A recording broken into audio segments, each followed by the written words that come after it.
வசனத்தை உங்களுக்கு காண்பிக்கப்படுது. எத்தனை பேருக்கு இந்த வார்த்தை தெரியும்? ஏல் பெத்தேல். சத்தமாக சொல்லுங்க அந்த வார்த்தை, ஏல் பெத்தேல். அந்த வார்த்தைக்கு அர்த்தம் என்ன? பெத்தேல் அப்படின்னா என்ன அர்த்தம்? பெத்தேல், பெத் அப்படின்னா ஹவுஸ், வீடுன்னு அர்த்தம். அல்லேலூயா. பெத் அப்படின்னா என்னங்க? வீடு. ஏல் அப்படின்னா கர்த்தர். அல்லேலூயா. அப்போ பெத்தேல் அப்படின்னா தேவனுடைய வீடு அப்படின்னு அர்த்தம். அல்லேலூயா, அல்லேலூயா. அப்போ நம்முடைய வாழ்க்கை, நம்முடைய வீடு இந்த வருடம் 7 பெத்தேலாக இருக்கும்.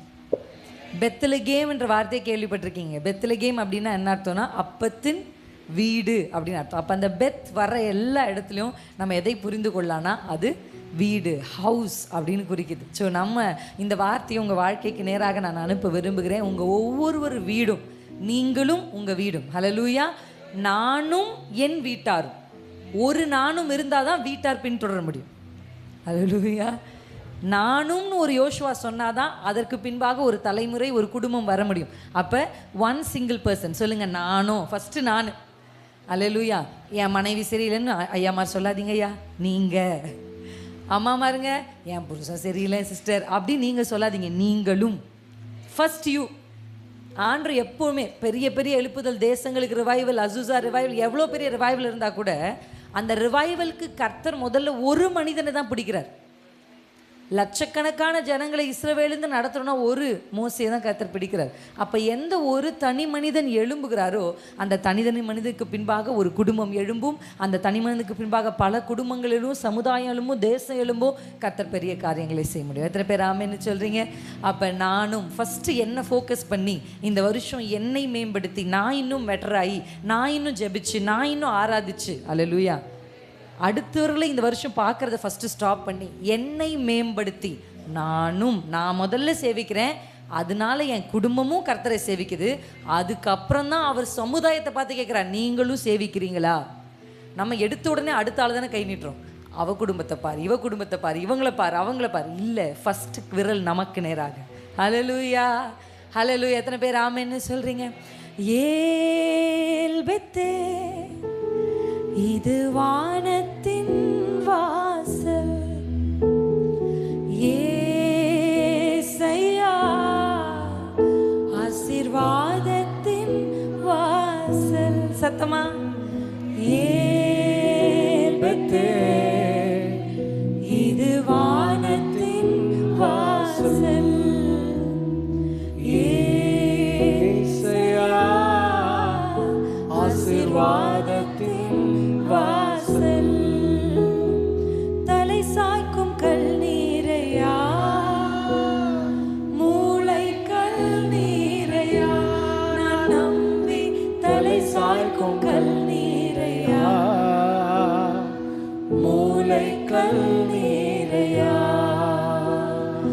ஏல் பெத்தேல், இது வானத்தின் வாசல், ஏசையா ஆசீர்வாதத்தின் வாசல். அல்லேலூயா. இந்த வருஷம் உங்கள் வீட்டுக்கு இன்றைக்கி போங்க. இன்றைக்கி ராத்திரி நீங்கள் ஒரு ஹோம்ஒர்க் பண்ணணும். என்ன பண்ணணும்னா, வீட்டில் போய் இந்த நானும்னு ஒருத்தங்க இருப்பீங்கள்ல, உங்கள் குடும்பத்தில் நீங்கள் தான் ஜெபிக்கிறாள், உங்கள் குடும்பத்தில் நீங்கள் தான் சபைக்கு கரெக்டாக வர்றாள், உங்கள் குடும்பத்துக்கு நீங்கள் தான் உங்கள் குடும்பத்துக்கு பிரதிநிதியாக ஒரு ஆசாரியனா, ஒரு தீர்க்கதரிசியாக கர்த்தர்லாம் உங்களை தான் வச்சுருக்காரு. அது யாராக வேணா இருக்கலாம். அது குடும்ப தலைவர்களாக இருக்கலாம், குடும்ப தலைவிகளாக இருக்கலாம், இல்லை அப்பா அம்மா வராமல் பிள்ளைங்க கூட வந்திருக்கலாம். இந்த காலத்தில் அப்படி பிள்ளைகள்லாம் நிறைய வாலிப பிள்ளைங்க எழும்பியிருக்கிறாங்க. தாய் தகப்புன்னு அவ்வளோ தேவபக்தியாக இருக்க மாட்டாங்க, ஆனால் பிள்ளைகளை கர்த்தர் தேவபக்தியாக எழுப்பிட்டு இருக்கிறார். ஹல்லேலூயா, ஆமென். வாலிபர்களை நீங்கள் சரியாக அடப்படாதீங்க. பாருங்கள், இளம் தலைமுறையை பாருங்கள் எப்படி நிற்கிறாங்க. ஆமென். இன்னும் நிறைய வாலிபர்கள் நாங்கள் இப்போ பார்த்துக்கிட்டே இருக்கிறோம். எவ்வளோ வாலிபர்களை கர்த்தர் அவ்வளோ டேலண்டடாக, ஹம்பிளாக கர்த்தர் ரைஸ் பண்ணிகிட்டு இருக்கிறார். ஆமென். அதனால் அந்த நானும்னு ஒரு ஆள் இருக்கீங்களா, யோசுவா போல், நீங்கள் தான் முதல் ஆள் அப்படின்னா, நீங்கள் இந்த ராத்திரி செய்ய வேண்டிய வேலை என்ன தெரியுமா? உங்கள் வீடுகளில் 2 கைகளையும் உயர்த்தி இந்த பாடலை பாடி, என் வீடு ஏல் பெத்தேலாக இருக்கணும். என் வீட்டில் காசு இருக்கோ, பணம் இருக்கோ, நகை இருக்கோ, எது இருக்கோ, என் வீட்டில் நீங்கள் இருக்கணும்ப்பா. நீங்கள் இல்லாமல் என் வீடு வெறுமனே இருக்கக்கூடாது. ஒரு வீடு வெறுமையாக இருந்தால் இன்விடேஷனே இல்லாமல் பிசாசு உள்ளே வருவான். அந்த வீடு நிரப்பப்பட்டிருந்தால் பிசாசு உள்ளே வரவே மாட்டான். பிசாசு எதை தேடுகிறான் தெரியுமா? குடும்பத்தில். அந்த குடும்பத்தில் என்ன இருக்கு? ஒரு குடும்பம் தேவ ஆவியினால் கர்த்தரால் நிரப்பப்படலைன்னா அங்க வெல்கம்ன்ற போர்டு இல்லாமையே, டூ லெட்ன்ற போர்டு இல்லாமையே சாத்தான் உள்ள வரும். அல்லேலூயா. பிரசன்ஸ் ஆஃப் காட் இல்லாத வீடு பிசாசுகளுக்கு டூ லெட் போட்ட வீடு. அதனால தான் தினமும் காலையில் கைகளை உயர்த்தி, உங்க பிரச்சனை எங்க வீட்டுக்குள்ள தங்கணும்பா, என் வீட்டுக்குள்ள எது இருக்கோ, சாப்பாடு இல்லைனா கூட கர்த்தருடைய பிரசன்னமும் அவரும் தங்கி இருக்கணும். ஹல்லேலூயா, ஆமென். அவர் இருந்தா போதும். அவர் மட்டும் உங்க வீட்டுக்குள்ள இருந்தா உங்க வாழ்க்கையின் எல்லா தேவைகளும், ஆமென், இம்மைக்குரிய தேவையானாலும் மறுமைக்குரிய தேவையானாலும் கொண்டு வந்து சேர்க்க என் தகப்பன் வல்லமை உள்ளவராய் இருக்கிறார். ஹல்லேலூயா. our God is the God of universe. நம்ம ஆண்டவர் எப்படிப்பட்டவர் தெரியுமா? வானத்தையும் பூமியையும் உண்டாக்கி அவைகளை ஆளுகை செய்கிற ஒரு கர்த்தரை நீங்களும் நானும் ஆராதிக்கிறோம். ஹல்லேலூயா, ஆமென். இந்த குடும்ப கூடுகைக்காக கர்த்தர் என்னை கொண்டு போய் விட்ட ஒரு தேவ பகுதி அப்போஸ்தலர் 10ஆம் அதிகாரம். அப்போஸ்தலர் 10ஆம் அதிகாரத்தில் ஒரு சில வசனங்களை வாசித்து நானும் என்று கரவரும் ஜெபித்து கர்த்தர் இன்றைக்கு நாம் நடுவில் கிரியைகளை செய்ய விரும்புகிறார். ஹல்லேலூயா. இன்னைக்கு ஹீலிங் நடக்க போகுது நம்ம நடுவில். எத்தனை பேர் நம்புறீங்க? ஹல்லேலூயா, ஆமென். இன்னைக்கு ஒரு டெலிவரன்ஸ் நடக்க போகுது. இங்கே நம்ம துதிக்க இங்கே கடைசியாக நம்ம ஜெபிக்க உங்கள் வீட்டு பிள்ளைங்க எவ்வளோ தூரத்தில் இருந்தாலும், எந்த தேசத்தில் இருந்தாலும் அவர்களை கட்டி வைத்திருக்க கட்டுக்களை கர்த்தர் அவிழ்க்க வல்லமை உள்ளவராக இருக்கிறார். உங்கள் வீடுகளில் நீங்கள் விட்டு வந்த சில நபர்கள் சிக்கி இருக்கிற பாவ பழக்க வழக்கத்திலிருந்து அவர்களை விடுதலையாக்க கர்த்தர் வல்லமை உள்ள தேவனாக இருக்கிறார். அப்படி கர்த்தர் தூரத்துக்கும் சமீபத்துக்குமா இந்த நாளில் கர்த்தர் கிரியை செய்ய போகிறார். ஹல்லேலூயா. அப்போஸ்தலர் 10ஆம் அதிகாரத்தில் நம்ம ஒரு நூற்றுக்கு அதிபதியை பார்க்குறோம். நம்ம பைபிளில் பார்த்த நல்ல நூற்றுக்கு அதிபர்கள். புறஜாதியான இவர் ஒரு நூற்றுக்கு அதிபதி. அவர் பேர் கொர்னேலியு என்று எழுதப்பட்டிருக்கிறது. இந்த மனிதரை தான் கர்த்தர் இன்றைக்கு எனக்கு காண்பித்தார். ஹல்லேலூயா. ஒரு பேசேஜ், ஒரு பார்ட் ஆஃப் த சர்மன் உங்களுக்கு இருக்கும். The other part for the pastor. கர்த்தரை சேவிக்கிற, கர்த்தருக்காக தன் வாழ்க்கையை அர்ப்பணித்திருக்கிற இந்த குடும்பத்திற்காக, இந்த ஊழியத்திற்காக கர்த்தர் சில வாக்குத்தத்தங்களை கொடுத்து அனுப்பியிருக்கிறார். ஹல்லேலூயா. ஸோ இரண்டாக இந்த பிரசங்கத்தை செய்து சீக்கிரமாக முடித்து கரெக்டான சமயத்துக்கு உங்களை கண்டிப்பாக உங்கள் வீடுகளுக்கு அனுப்பி வைக்கிறோம். கர்த்தர் நல்லவர். ஸோ இந்த வசனத்தில் நம்ம பார்க்க போகிற ஒரு முக்கியமான வார்த்தை, ஒரே ஒரு வார்த்தை. ஹல்லேலூயா. 4ஆம் வசனத்தை நாம் வாசிக்க போகிறோம். 10:4. அவனை ஊற்று பார்த்து பயந்து, ஆண்டவரே என்ன என்றான். அப்பொழுது அவன், உன் ஜெபங்களும் உன் தருமங்களும் தேவனுக்கு நினைப்பூட்டுதலாக அவர் சந்நிதியில் வந்து எட்டி இருக்கிறது. ஹல்லேலூயா, ஹல்லேலூயா. இந்த வசனத்தை நான் வாசிக்கும் பொழுது ஆண்டவர் ஒரு குடும்பம் ஆசிர்வதிக்கப்படுவதற்கு இது ஒரு ஃபார்முலா. ஹல்லேலூயா, ஆமென். ஒரு குடும்பம் பிளெஸ்ஸிங்காக இருக்கணும். நான் உங்களுக்கு சொல்கிறேன், கிறிஸ்தவர்கள் ஆசீர்வாதத்தை தேடி அங்கே அலைய வேண்டிய அவசியம் இல்லை. ஹல்லேலூயா, ஹல்லேலூயா. நீங்கள் அலைய வேண்டிய அவசியமே இல்லை. உங்களுக்கு அது வாக்கு பண்ணப்பட்டிருக்கு. சிலுவையில் கர்த்தர் அதை சம்பாதித்திருக்கிறார். ஹல்லேலூயா. உங்கள் சரீரத்துக்கு சுகம் சிலுவையில் சம்பாதித்திருக்கிறான் அப்பா. ஆமென். உங்கள் வீட்டின் ரட்சிப்பு, உங்கள் வாழ்க்கைக்கான சமாதானம், பொருளாதார காரியங்கள் எதை நீங்கள் சந்தித்து கொண்டிருந்தாலும் அதற்கான தீர்வை என் கர்த்தர் சிலுவையில் சம்பாதித்திருக்கிறார். ஆமென். It's already received. அது ஆல்ரெடி அவைலபிளாக இருக்குது. ஹல்லேலூயா, அவைலபிளாக இருக்குது. அது தேவை. அப்படியே கர்த்தர் அதை ஆவிக்குரிய மண்டலத்தில் அவைலபிளாக வச்சுருக்கார். ஆனால் இந்த வசனத்தில், இந்த பகுதியில் ஆண்டவர் எனக்கு காண்பித்த ஒரு வார்த்தை என்னென்னா, வந்து எட்டினது. ஹல்லேலூயா.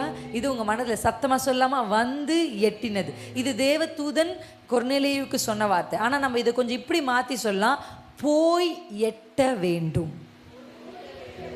ஹல்லேலூயா. நம்ம எப்படி இருக்கணும்னு கர்த்தர் விரும்புகிறாருன்னா, நம்ம தேவ சந்நிதியை எட்டணும். அந்த ஆக்சஸ் கர்த்தர் நமக்கு கொடுத்துருக்குறார். ஹல்லேலூயா, ஹல்லேலூயா, ஆமென். என்னுடைய கணவருக்கு ஒரு பாட்டி இருக்கிறாங்க. அவங்களுக்கு நல்ல என் பிள்ளைக்கு கொள்ளு பாட்டி.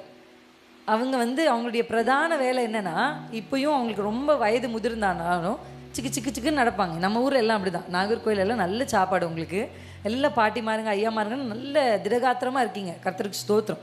உங்கள் எல்லையில் நீங்கள் பிறந்ததுக்கு கர்த்தருக்கு நன்றி செலுத்தணும். ஆமென். நல்ல காற்று, நல்ல உணவு, உங்களுக்கு நல்ல எல்லா வச்சு கர்த்தர் கொடுத்துருக்காரு. உங்களுக்கு தெரியாது, வெளியே பாருங்கள், தாங்க முடியல. கர்த்தர் உங்களை நல்ல சூழல்களில் வளர்த்து வச்சுருக்கிறாங்க. நீங்கள் கர்த்தருக்கு நன்றி சொல்கிறோம். அவங்க பாட்டி அப்படி நல்ல திடகாத்திரமாக இருப்பாங்க. அவங்க வேலை என்ன தெரியுமா? கவர்மெண்ட்டில் என்ன ஸ்கீம் இருக்குதுன்னு எல்லாம் தெரிஞ்சு வச்சுக்கிட்டு, அந்த ஊரில் இருப்பாங்க இல்லையா, விதவைகள், கைவிடப்பட்ட அந்த மாதிரி ஆட்களை கவர்மெண்ட்டில் இப்படி ஒரு ஸ்கீம் இருக்குது, வா போய் அப்ளை பண்ணலாம் அப்படின்னு அவங்கள கூட்டிகிட்டு போய் அந்த ஸ்கீமில் அப்ளை பண்ணி சேர்த்து விடுவாங்க. அவங்களுக்கு இந்த ஸ்கீமில் அப்ளை பண்ணி சேர்த்து விட்டால் அவங்களுக்கு மாதம் ஒரு 1000, மாதம் ஒரு 2000 கவர்மெண்ட் கொடுக்கும். இவங்க என்ன பண்ணுவாங்க, அந்த ஸ்கீமை தெரிஞ்சு வச்சு அந்த வயசில் பாருங்கள், இந்த வயதில் எனக்கு யாராவது ஏதாவது செய்வாங்களான்னு யோசிக்காமல் நம்ம போய் சமுதாயத்துக்கு ஏதாவது செய்யணும்னு எழும்பி போகிற ஒரு பாட்டி தான் கர்த்தர் என் கணவர் கொடுத்துருக்கிறார். அல்லேலூயா, ஆமென். ஸோ அவங்க என்ன செய்வாங்கன்னா இப்படி செய்வாங்க. இப்போ இந்த வசனம் எப்படி சொல்லுகிறது அப்படின்னா, கர்த்தர் நமக்கு ஒரு ஆக்சஸ். அல்லேலூயா. அதனால தான் உங்களுக்கு நான் முதல்ல ஏல் பெத்தேல் சொன்னேன். ஏல் பெத்தேலில் யாக்கோபுக்கு வானம் திறந்து ஒரு ஏணி வைக்கப்பட்டிருந்தது. எதுக்குன்னா வானத்துக்கும் பூமிக்கும். அந்த ஏணி யார் தெரியுமா? நம்முடைய கர்த்தராகிய இயேசு கிறிஸ்து. ஹல்லேலூயா. அப்படி ஒரு ஏணி. அதுதான் கர்த்தர் வேத புத்தகத்தில் நம்ம வாசிக்கிறோம். லூக்காவின் புத்தகத்தில் கர்த்தர் சொல்கிறாரு, மனுஷகுமாரன் மேல் ஏறுகிறதையும் இறங்குகிறதையும் நீங்கள் காண்பீர்கள். அப்போ இயேசு கிறிஸ்து தான் நமக்காக வைக்கப்பட்டிருக்கிற ஏணி. நமக்கு ஆக்சஸ் இருக்குது. நமக்கு நிறைய பேருக்கு என்ன தெரியாதுன்னா, தெரியாததுனால நம்ம வீட்டுக்குள்ளேயே சோகமாக உட்காந்துருப்போம். கவர்மெண்ட் நிறைய ஸ்கீம் கொடுத்துருக்காங்க, நிறைய பேருக்கு தெரியாது. ஓ அப்படி ஒன்று இருக்கா, அப்படி ஒரு ஸ்கீம் இருக்கா, தெரிஞ்சாதானே போய் நம்ம அப்ளையே பண்ணுவோம். ஆமென். ஆமாம், பரலோகமும் நமக்கு நிறைய ஸ்கீம் கொடுத்துருக்கு. பரலோகம் நமக்கு நிறைய நல்ல காரியங்களை கொடுத்துருக்கு. நம்ம அதை அறிந்து கொள்வதற்காக தான் நிறைய பைபிளை வாசிக்கணும். அல்லேலூயா. இன்றைக்கு கொர்நேலியு செய்த ஜெபங்களும் அவருடைய தான தர்மங்களும் என்ன செஞ்சுச்சா, அது பரலோகத்தை, தேவ சந்நிதியை எட்டினது. அல்லேலூயா. இந்த எல்லையில் குடும்பத்தில் இருக்கிற நபர்கள் நம்ம என்ன செய்யணும் அப்படின்னா, பரலோகத்தை எட்டுகிற ஜபங்களை செய்யணும், பரலோகத்தை எட்டுகிற கிரியைகளை செய்யணும். Amen. I am encouraging you to reach heaven. Hallelujah. இன்னைக்கு சொல்கிறாங்க, நல்ல ரீச் ஆயிட்டீங்க நீங்கள் அப்படின்னு சொல்லுவாங்க எங்களை பார்த்து. ஒரே பாட்டில் நல்ல ரீச் ஆயிட்டீங்க அப்படின்னு சொல்லுவாங்க எங்களை பார்த்து. அப்போ இந்த ரீச் எல்லாம் ஒரு முக்கியம் இல்லை, அந்த ரீச் தான். அந்த ரீச் இல்லாமல் இந்த ரீச் இருந்தால் வேஸ்ட். உங்கள் எல்லாராலையும் பரலோகத்தை எட்ட முடியும். எத்தனை பேர் ஆமென்னு சொல்கிறீங்க? அல்லேலூயா. நீங்கள் எட்டி பிடிக்க வேண்டிய ஒன்று தேவ சந்நிதி தான். நீங்கள் ஏறி பிடிக்க வேண்டிய ஒன்று தேவ சந்நிதி தான். அது இப்பொழுது நமக்காக திறந்திருக்கிறது. அல்லேலூயா, ஆமென். வானங்கள் திறக்கப்படட்டும், பின்மாறி மழையை ஊற்றும். வானங்கள் திறக்கப்படட்டும், பின்மாறி மழையை ஊற்றும். கண்ணீரோடு விதைத்தோம் கம்பீரமாயிருக்க, வானங்கள் திறக்கப்படட்டும், பின்மாறி மழையை ஊற்றும். நம்ம எவ்வளோ கண்ணீரோடு விதைச்சா கூட மழை இல்லைன்னா விளைச்சல் கிடைக்காது.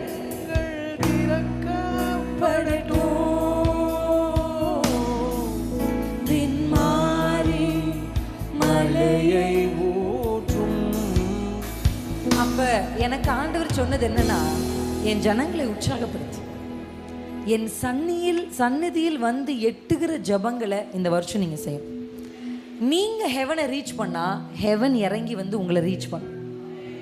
ஹல்லேலூயா.